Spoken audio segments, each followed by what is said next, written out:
میرے عزیزو آپ اسکرین پر ایک ویڈیو دیکھ رہے ہوں گے. جب یہ ویڈیو میرے سامنے آئی نا تو میں نے سوچا کہ یہ چیز بھی میں آپ تک پہنچا دوں, یہ بات آپ تک پہنچائی جائے, آپ کو دکھایا جائے, اور آپ دیکھیں کیا قیامت نہیں آنے والی ہے, اب کیا قیامت کا وقت قریب نہیں ہے. یہ کون لوگ ہیں؟ یہ وہ لوگ ہیں جو حج کرنے کے لیے گئے ہیں, احرام باندھے ہوئے ہیں, اور احرام باندھنے کے بعد میں میرے عزیزو یہ وہاں جا کر ٹائم پاس کرنے کے لیے کون سا کام کر رہے ہیں. آپ اس پر توجہ کریں, اس پر غور کریں.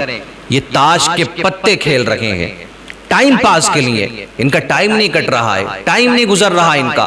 جیسے عام طور سے لوگوں کا ٹائم نہیں کٹتا ہے نا اپنے اپنے گھروں کے اندر, تو وہ کوئی نہ کوئی حرکت کرتے ہیں ایسی. کوئی موبائل دیکھ کے ٹائم پاس کرتا ہے, کوئی کسی کام کو کرنے کے بعد میں ٹائم پاس کرتا ہے. کہیں پر اگر ہماری زبان میں کہا جائے ہمارے علاقے میں بگی باغ کھیلا جاتا ہے, بہت سے لوگ کھیلتے ہیں تو اس سے ٹائم پاس کرتے ہیں. کہیں پر یہ جوا کھیلا جاتا ہے, تاش کے پتے کھیلے جاتے ہیں. تو تم یہاں کر رہے ہو, گناہ تو تمہیں ملے گا, لیکن تم نے غور کیا اس بات پر, توجہ دی اس بات پر کہ تم یہ تاش کے پتے جو کھیل رہے ہو, تم نے جو یہ جاہلانہ حرکت کی ہے, یہ تم نے کس میدان میں کی ہے, تم نے کہاں جا کر کے کی ہے, اور ٹائم پاس تم کر رہے ہو. تم حج کرنے گئے کیوں تھے؟ تمہیں کہا کس نے تھا حج کرنے جانے کے لیے؟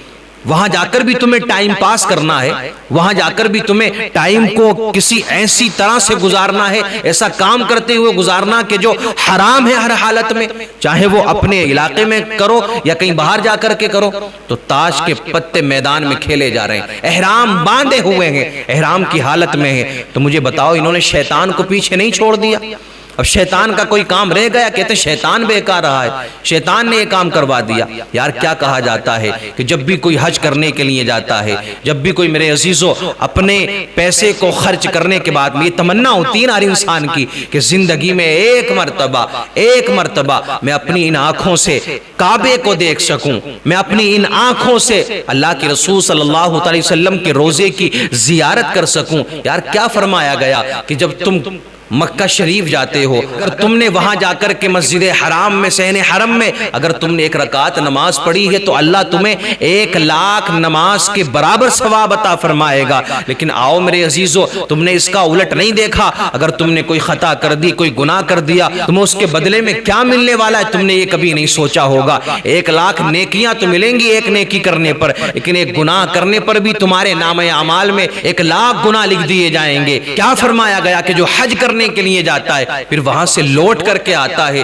تو وہ ایسا ہو جاتا ہے جیسے ابھی اپنی ماں کے پیٹ سے پیدا ہوا ہے. اس سے مراد کیا ہے؟ اس سے میرے عزیزو کیا مراد لیا گیا ہے؟ اس سے مراد یہ ہے کہ جب ماں کے پیٹ سے بچہ پیدا ہوتا ہے نا تو وہ گناہگار نہیں ہوتا ہے, وہ معصوم بچہ ہوا کرتا ہے. تو پتا چلا کہ جو حج کر کے آیا ہے وہ گناہوں سے ایسے پاک ہو گیا کہ جیسے ابھی اس دنیا میں آیا ہے, کوئی اس نے گناہ نہیں کیا ہے. تو وہاں سے لوٹ کر کے جب آؤ گے تو تمہیں یہ انعام دیا گیا ہے, اللہ نے تمہیں یہ انعام دیا ہے کہ تم سارے گناہوں سے پاک ہو گئے. اب تمہارا کیا فرض بنتا ہے کہ تم یہاں آ گئے ہو تو اب تم جو گناہ پہلے کرتے تھے حج کرنے سے اب تم وہ گناہ نہیں کرو گے. تم نمازیں چھوڑ دیا کرتے تھے حج کرنے سے پہلے, اب تم نماز نہیں چھوڑو گے.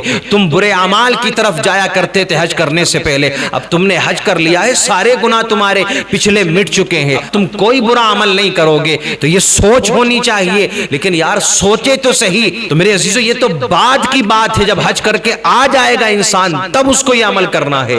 لیکن آپ اندازہ تو لگائیں کہ جو حج کے دوران ہی گناہ کرنا شروع کر دے, حج کے دوران ہی حج کے ارکان کو ادا کرنے کے ساتھ ہی جو حرام کاری کرنا شروع کر دے, اللہ اکبر کبیرہ, تو اس کے ساتھ میں پھر کیا معاملہ ہونے والا ہے. اللہ نے کیسے کیسے انعامات عطا فرما رکھے میرے عزیزو, لیکن بندہ جو ہے وہ ان انعام کو حاصل کرنے کے لیے تیار نہیں ہے.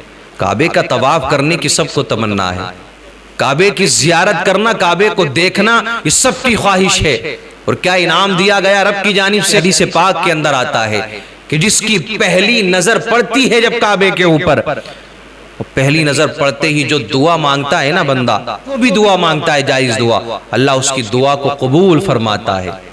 اللہ اکبر کبیرہ.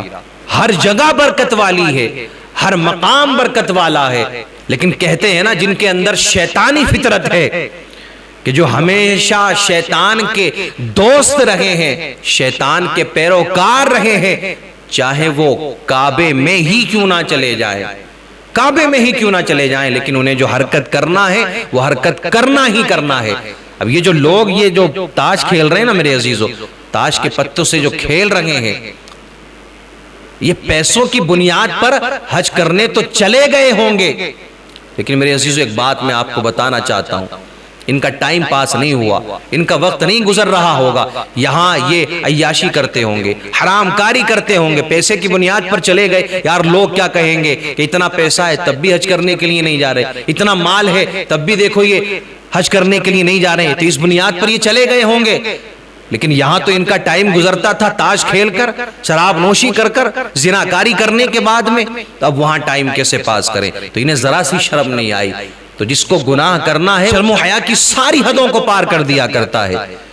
تو میں تو یہ کہتا ہوں کہ جس کی نیت میں یہ معاملہ ہو، کہ یہ سوچ ہو، جس کی یہ تھنکنگ ہو، یار حج کرنے تو جا رہا ہوں، یہ بچوں نے فوکس کر دیا، بچوں نے پریشر بنا دیا، محلے والوں نے پریشر بنا دیا کہ تمہارے پاس پیسہ ہے نہیں جا رہے حج کرنے، اب میرا کس طرح سے ٹائم کٹے گا، کیسے میرا ٹائم گزرے گا؟ اگر تمہاری یہ سوچ ہے نا تو اللہ کے لیے اپنے پیسے کو برباد نہ کرو، نہ جاؤ تم حج کرنے کے لیے اگر تمہاری یہی سوچ ہے، یہی تھنکنگ ہے کہ تم ٹائم گزارنے کے لیے جا رہے ہو، وقت کاٹنے کے لیے جا رہے ہو، اس نیت سے جا رہے ہو کہ لوگ یار کیا کہیں گے، چلو گھوم کر کے آ جاتے ہیں۔